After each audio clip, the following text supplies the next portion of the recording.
Now let us start with the case studies of chapter number 3, limited liability partnership. तो हमारा act अब change हो गया, पहले हम लोग पढ़ रहे थे कंपनीज एक्ट, अब हम लोग पढ़ने वाले हैं एलएलपी एक्ट 2008.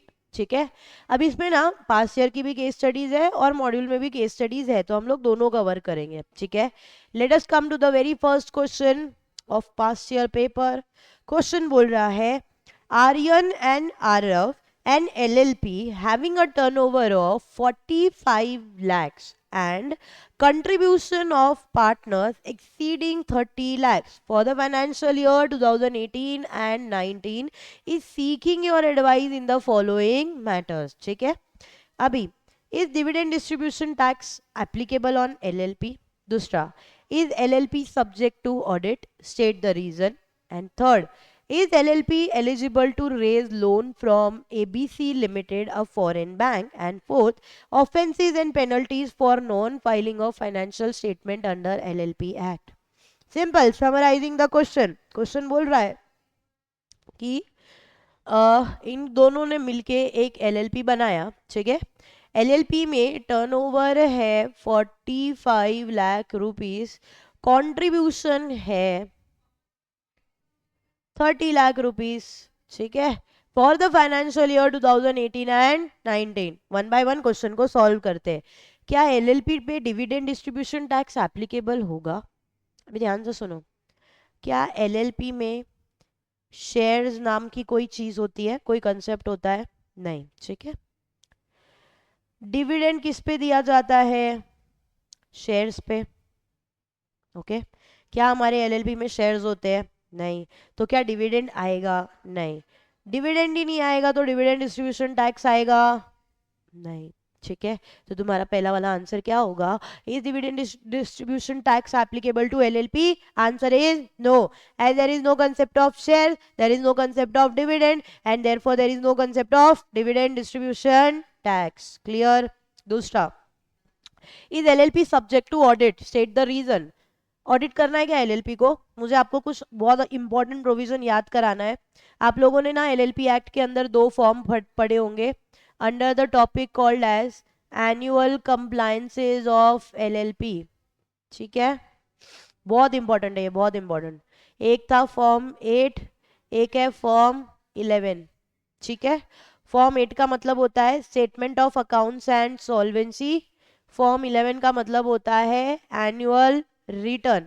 ठीक है, दोनों का ड्यू डेट वगैरह पढ़ा होगा. ठीक है, और उसके बाद ना एक बहुत ही इंपॉर्टेंट बेनिफिट है एलएलपी का, वो ये है कि ना एलएलपी को अपने अकाउंट्स कंपलसरी ऑडिट करवाने की जरूरत नहीं होती. ठीक है, मतलब एलएलपी की जो फाइनेंशियल स्टेटमेंट है, balance sheet, PNL, cash flow, ये सारी चीजें ऑडिट करवाने की जरूरत नहीं है बाय एन ऑडिटर. ठीक है, तो कंपनी होती ना, कंपनी में कंपलसरी ऑडिट करवाना पड़ता है. जो अच्छा बेनिफिट हम लोगों को एलएलपी में मिला है कि भाई एलएलपी को ऑडिट करवाने की जरूरत ही नहीं है. ठीक है, तो that is the advantage given. Okay, तो नॉर्मली एलएलपी ऑडिट नहीं करवाएगा. ओके, बट अगर ना एक कंडीशन दिया हुआ है कि अगर टर्नओवर एक लिमिट से एक्सीड कर जाता है एंड कंट्रीब्यूशन भी एक लिमिट से एक्सीड कर जाता है तो ऑडिट करवाना कंपलसरी हो जाएगा.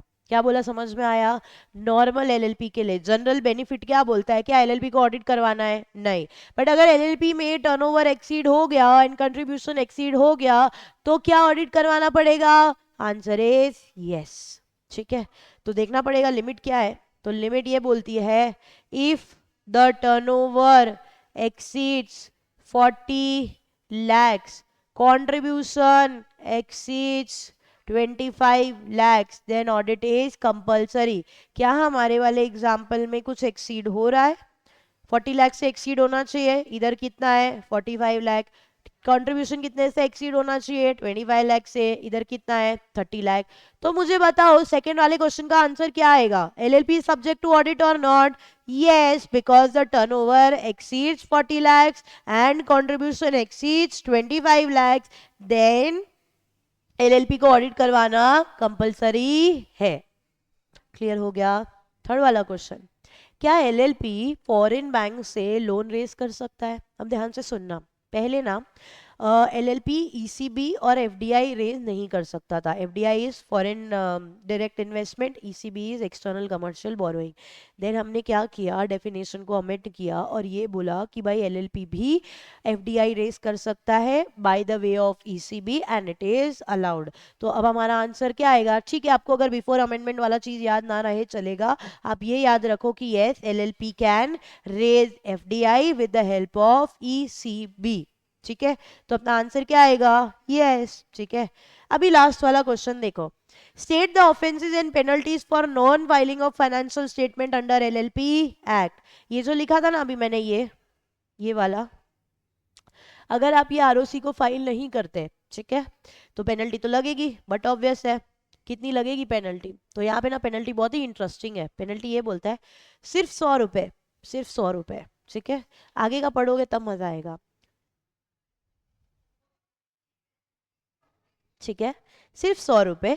बट जब से लेकर आप फॉर्म नहीं भरते हो और जब तक आप फॉर्म नहीं भरते, हर दिन की पेनल्टी 100 रुपए 100 रुपए 100 रुपए लगती जाएगी और ये क्यूमुलेटिवली ऐड ऑन होती जाएगी.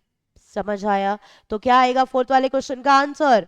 Offences and penalties will be 100 rupees per day till the date of non-filing of this financial statement. Clear? Let us see the answer. पहला वाला क्वेश्चन क्या था? डिविडेंड डिस्ट्रीब्यूशन टैक्स एप्लीकेबल है क्या LLP पे? नहीं. तो उन्होंने क्या लिखा है देखो, for the purpose of income tax LLP is treated at par with partnership. LLP is not subject to dividend distribution tax. ठीक है, दूसरा वाला क्वेश्चन था क्या कि अकाउंट्स ऑडिट करवाना पड़ता है क्या? तो देखो, accounts of LLP shall be audited in accordance with rule 24 of LLP act, LLP rules 2009. Audit is required only and only in those cases where the turnover exceeds 40 lakhs, contribution exceeds 25 lakh. In the given case, both the things exceeded the criteria and therefore audit will be compulsory. Third वाला question क्या था? Can LLP raise loan from a foreign bank? देखते हैं answer. It can avail commercial loan from its foreign partners, FIIs. FIIs is your foreign institutional investors, foreign banks and any financial institution located outside India. Hence Aryan and Arnav can raise loan from ABC Limited, a foreign bank. Okay. Fourth वाला क्या था? Penalty. Offences and penalty क्या बोलता है? Limited partnership act 2008 provides that for non-compliance on procedural matters such as delay in filing e-forms, one has to pay default fees for every day for which the default continues. Such default fees would be payable at the rate of rupee 100 per day after the expiry of the date of filing up to a period up to 300 days. ठीक है, the offenses can result in either through the payment of fine or through the payment of fine as well as imprisonment of the offender. Clear हुआ? So this will be your answer. So this was your case study based question from past year paper. अब हम लोग ना module वाला कुछ अच्छा case study देखते हैं. देखो क्या हुआ है यहाँ पे. So the case का नाम is Swarna Padme consulting LLP versus union of India, Karnataka high court, November 2019. ठीक है, पेटिशनर है Swarna Padme consulting LLP, engaged in the business of Feng Shui consultancy used in designing buildings. It failed to file annual return and statement of account and solvency for the year 2016 and 17 as it did not have sufficient profits. ठीक है, since the said filings were not made, ROC was under the impression that LLP had discontinued its operation and sent a notice dated 16 March 2018 asking the LLP for response in 2019, failing to which its name will be removed from the register of LLP. ठीक है, अभी ध्यान से सुनते हैं हम लोग आगे. ठीक है, मैं आप लोगों को समझाती हूँ. Next बोला, upon receipt of the notice, LLP came to understand that filing of forms with the ROC is mandatory irrespective of the profits or losses. यहाँ तक पढ़ते बिकॉज अगर आगे पढ़ेंगे तो आंसर आप लोगों को पता चल जाएगा. तो क्वेश्चन क्या बोल रहा है देखो, एक मस्त नाम है इनका, स्वर्ण पद्मे LLP. ठीक है, हम इसको शॉर्ट में बोलते हैं स्वर्ण LLP. ठीक है, इन्होंने ना अभी जो मैंने आप लोगों को ये एनुअल कंप्लायंस बताया था ना ये वाला, ठीक है, ये इसकी बात हो रही है. वापस बताती हूँ. स्वर्ण LLP या कोई भी LLP को एनुअल कंप्लायंस करना होता है. ठीक है, एनुअल कंप्लायंस मतलब दो फॉर्म फाइल करने होते हैं, फॉर्म 8 एंड फॉर्म 11। जो फॉर्म 8 है ना वो अकाउंट से रिलेटेड है, मतलब फाइनेंशियल स्टेटमेंट वाला। फॉर्म 11 जो है ना वो एनुअल रिटर्न वाला फॉर्म है, ठीक है। देखो भाई ध्यान से समझो, आपको ना ये दो फॉर्म, मतलब एलएलपी को ना ये दो फॉर्म हमेशा फाइल करने होते हैं जब तक एलएलपी जिंदा है, मतलब जब तक एलएलपी बनी हुई है। चाहे क्यों ना आपके बिजनेस में एक भी रुपए का रेवेन्यू हुआ हो या एक भी रुपए का प्रॉफिट हुआ हो, ठीक है। मतलब एलएलपी को form 8 and form 11 in any case and in any condition file करना ही करना है, ठीक है। अब अगर ना मेरे बैलेंस शीट में, मतलब मेरे एलएलपी के बैलेंस शीट में ना सब 0 0 0 0 0 0 लिखा हुआ है ना, no revenue no thing nothing, no profit nothing, फिर भी मुझे फॉर्म 8 कंपलसरी फाइल करने का, तो क्या मैम बैलेंस शीट 0 0 0 लिखी हुई फाइल होगी? यस, 0 0 लिखी हुई फाइल होगी, ठीक है। बट फाइल करने का, बिकॉज आपको एलएलपी एक्ट बोलता है कि ये दो फॉर्म फाइल होने ही चाहिए। तो भले ना आपके उसमें टर्नओवर नहीं हुआ, कुछ भी नहीं हुआ, अपने आरओसी को सपना तो नहीं आएगा कि भाई तुम्हारे एलएलपी में 0 रुपीज का टर्नओवर है इसलिए तुमने फॉर्म 8 और फॉर्म 11 फाइल नहीं किया। आरओसी तो फॉर्म देखेगा, उसके बाद उसको पता चलेगा ना। तो that is where you have to file form 8 and form 11 in any of the condition, ठीक है। अभी है ना इन इन लोगों को थोड़ी सी मिसअंडरस्टैंडिंग हो गई, गलत फहमी हो गई कि भाई हम लोगों ने तो कोई बिजनेस ही नहीं किया ना पूरे साल में, इसीलिए हम लोगों को फॉर्म फाइल करने की कोई जरूरत नहीं है, ठीक है। तो फिर आरओसी ने ना इनको नोटिस इशू किया कि भाई देखो तुम लोग इतने सालों से फॉर्म 8 फॉर्म 11 फाइल नहीं कर रहे हो, अगर अभी भी आप फाइल नहीं करोगे तो हम ये मानेंगे कि आपकी एलएलपी बंद हो चुकी है, एंड इसीलिए हम लोग आपको एक्टिव स्टेटस जो हमने दिया हुआ है उसको डिफंक्ट कर देंगे। डिफंक्ट का एक्टिव मतलब एलएलपी है, डिफंक्ट मतलब बंद हो गए, ठीक है। अभी इनको रियलाइज हो गया कि नहीं नहीं हमको डिफंक्ट वाला स्टेटस नहीं चाहिए, हम तो एक्टिव एलएलपी है। तो इन्होंने क्या किया, जैसे ही नोटिस रिसीव हुई ना उसके 30 दिन के अंदर अंदर एलएलपी ने फॉर्म 8 और फॉर्म 11 फाइल कर दिया, समझा। अभी उनको बाद में ये पता चला कि आरओसी ने ना ऑलरेडी उनका स्टेटस एक्टिव से डिफंक्ट कन्वर्ट कर दिया है फॉर्म फाइल करने के बाद भी। तो अभी समझो गलती हुई है, गलती रेक्टिफाई कर ली, तो एक मौका तो मिलना चाहिए ना। तो एलएलपी की गलती हुई थी कि उसने फॉर्म 8 और फॉर्म 11 नहीं भरा था, तो अब उसने भर दिया। तो आरओसी को भी अभी उसका स्टेटस एक्टिव से डिफंक्ट, सॉरी, डिफंक्ट से एक्टिव कर देना चाहिए ना, बट वो करने को तैयार ही नहीं है। तो फिर जो हमारा ये एलएलपी है ना ये ट्रिब्यूनल के पास गया, कोर्ट के पास गया, और इन्होंने ऐसा रिप्रेजेंटेशन किया कि भाई देखो देखो आरओसी ना मेरा स्टेटस चेंज करने के लिए रेडी ही नहीं हो रहा। तो आरओसी के लिए फिर जो हमारी ट्रिब्यूनल थी उसने आरओसी के फेवर में नहीं एलएलपी के फेवर में ये ऑर्डर पास किया कि भाई देखो उन्होंने फॉर्म 8 और फॉर्म 11 फाइल कर दिया है, जो भी पेनल्टी भरनी थी वो भी भर दी है, तो अब आपकी रिस्पॉन्सिबिलिटी बनती है कि आप फॉर्म 8 और फॉर्म 11 फाइल हो जाने के बाद में आप उस कम एलएलपी का स्टेटस डिफंक्ट से एक्टिव में कन्वर्ट कर दो। कुछ समझ में आया? देखो पढ़ते अभी आगे। तो यहाँ तक अपने ना क्वेश्चन पढ़ा था, ये वाला जो है ना ये वाला हमने ये क्वेश्चन पढ़ा था, ठीक है। अभी आंसर देखो क्या है, जो मैंने आप लोगों को बोला वही लिखा हुआ है। Upon receipt of notice, the LLP came to understand that filing of the forms with ROC is mandatory, irrespective of the profit or the losses. So within 30 days of receiving the notice, LLP made the filings for 2016 and 2017. However, while trying to file the statutory returns in 2018, LLP came to know that ROC has changed its status from active to defunct. LLP then made a representation to ROC to change the status to active, but there was no response. Later, the matter came up before the court. It was held that it is the duty and obligation of ROC to consider the representation made by LLP and pass appropriate order to change the status of LLP back to active. समझ आ गया? Next question देखो हुआ क्या है, देखते हैं। Case है Sozin flora pharma LLP versus state of Himachal Pradesh and others. हुआ क्या, in 2005 the petitioner was registered as a partnership firm in the name and style of Messrs Sozin Flora Pharma under the provisions of Indian Partnership Act 1932.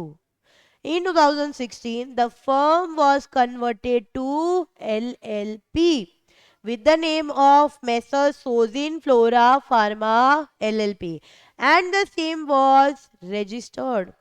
Now, However, the Department of State Revenue asked the LLP to pay the stamp duty and registration charges for transferring the assets of erstwhile partnership firm to LLP. Erstwhile का मतलब जो पहले थी वो अभी.